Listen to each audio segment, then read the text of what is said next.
Hi everybody, welcome back. Today I'm going to show you how to make a really easy Italian dessert. Sounds much more difficult when you think about it or when you see it on a restaurant menu, but it's really quite simple. And what it is it's tiramisu. I do a little twist on it. I'm going to show you what I do to make mine a little extra special. I'll show you the list of ingredients. Anything that I show you as far as ingredients, names, stores that I may have shopped at to get the items. Nobody is sponsoring me. I'm not getting any kind of compensation for mentioning them. I'm just telling you what I use to make this tiramisu. So the first ingredient, which is the all-important ingredient, is to have lady fingers. And I buy these are Savoiardi I buy these at TJ Maxx, or you can get them at Homegoods. And what I like about them is they are made in Italy, but they are extra firm. If you buy the ones from the supermarket, sometimes they're more cake-like and they will get ultra soggy. So these are the ones I use. They're very crispy and they have a light sweetness to them. Here are all my ingredients lined up. So first you're going to need a cup of coffee that has been cooled down. I just make a 6-ounce cup of coffee and then I let it cool to room temperature. These are my lady fingers. Now, the way I do it, I use about 15 of them. This can get fairly sweet, this recipe, so I prefer to use less. So this is 15 lady fingers. I also use Cool Whip. I have a 8-ounce container of mascarpone cheese. I have some Torani cherry syrup, and I usually use between a quarter to maybe a half a cup of cherry syrup. I have here some cocoa powder that you can dapple on the top if you choose to do so.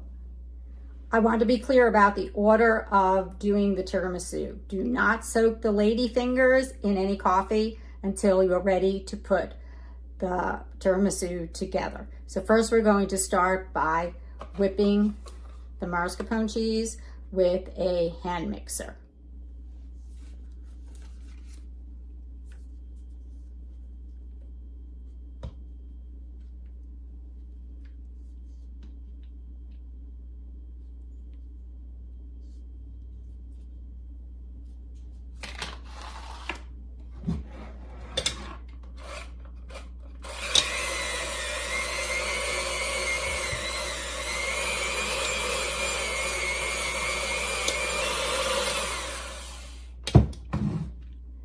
This is how it should look. It makes it a little more light and fluffy, so I really like to mix it with a hand mixer first.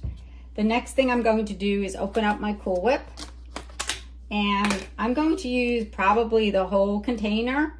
It's up to you, but I'm going to just lightly put a little bit in at a time, and I'm going to fold it in to the mascarpone cheese. Also, whipping the mascarpone, the cheese, makes it easier to fold in the Cool Whip. What's nice about the Cool Whip is it does not really deflate. It stays nice and firm, and that's what you want.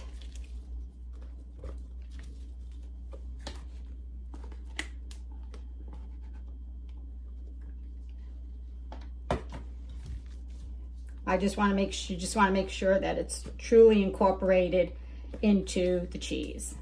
Now here is where I add the little twist to my tiramisu. I buy Torani cherry flavored syrup, and you can get any flavor you want, but cherry or raspberry probably would be my favorites to add to the mixture that I just had with the Cool Whip and the cheese. And I usually use about anywhere between a quarter to maybe a half a cup of the cherry flavoring. So just pour it in, mix it, and you can taste it. This is a very safe recipe. There's no raw eggs in it like a real true tiramisu might have in it. So you can taste this without worrying about getting sick going along, and see whether you like it a little more sweeter, less sweet. And if you don't want any flavoring in it and you just want coloring, you can always add food color to this mixture. You can make it pink for Valentine's Day or a birthday. You can make it yellow or green if you want something for Easter or for St. Patrick's Day. So it's a really fun way to spruce up your tiramisu, but I like the cherry syrup and the way it flavors the filling.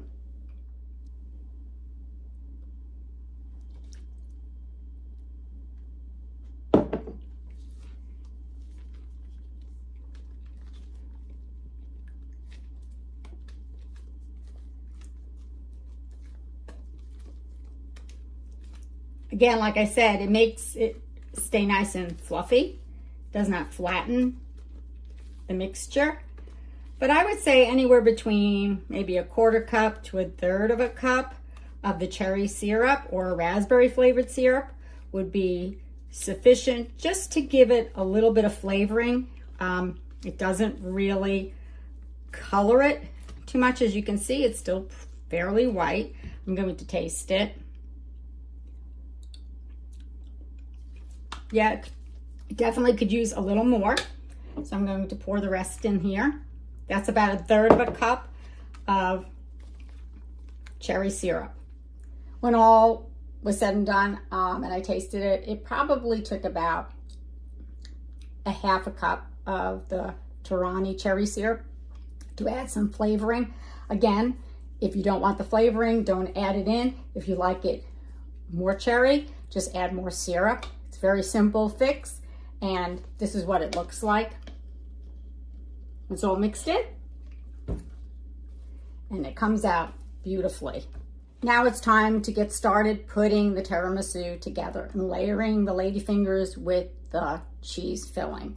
And what I like to use is a pan like this. And I'm going to show you why. I like to just layer it in the center here. It makes it easier for me to lift up the tiramisu into neat slices, per se. So maybe I get 6 across, so I might have 2 servings. And I'm using, I would say, 15 lady fingers. And that's because I'm going to show you what I do on the top. I just crisscross them instead of layering them straight. I do not line the pan, and I do not line it with any of the custard. Some recipes tell you to do that, but I prefer not to. What I do is I just take one at a time and just quickly put it through a coffee wash, basically.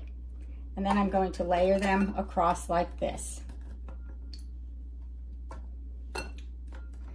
Again, these don't get soggy because between the coffee and the cheese filling, they are going to be under a lot of moisture. So you do not want them ultra soggy so everything just completely falls apart.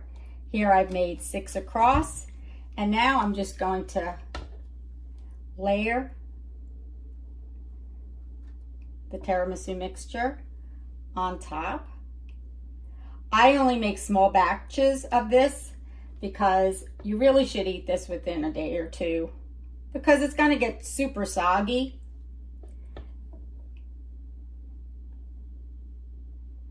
So this is just good enough for like me and my husband to have a serving. Again, you can make a bigger batch. You can just double the recipe and make way more if you like. So let me just continue on here. Here I've completed 2 layers of the tiramisu mixture and lady fingers, and I'm going to take the last 3 and I'm going to just put them on the diagonal like this.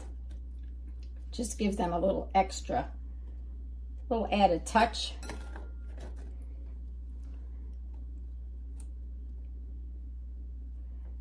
And then I'm going to put last few little dollops of tiramisu on here. The custard on here. And if you have too much, don't worry about it. You don't have to use it all. Or just use less Cool Whip if that's what your preference is. The last thing you're going to do is I have some cocoa powder. I'm just going to sprinkle that on the top.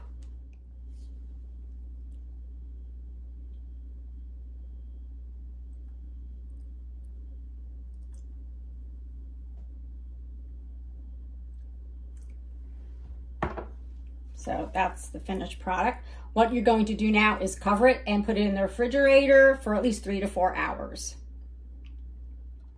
I refrigerated the tiramisu for 3 hours, covered it with tin foil, and this is how it looks. Now, I did a larger pan. It just makes it easier to cut and get it out of the pan. If you double the recipe, it would fill the entire pan up. So let me just cut it and serve it and show you what it looks like. This is the end results. This is what the tiramisu looks like. It came out really good. If you want, you can decorate it with some maraschino cherries or bourbon cherries around it, or you can just leave it plain. This is a fairly large serving. You might want to cut this in half, but I really like making it in a larger pan. It makes it easier to get it out and not ruin the presentation. So if you like this video, give it a like, a share, a thumbs up, subscribe. I'll see you next time on Big City Girl, Small City Living.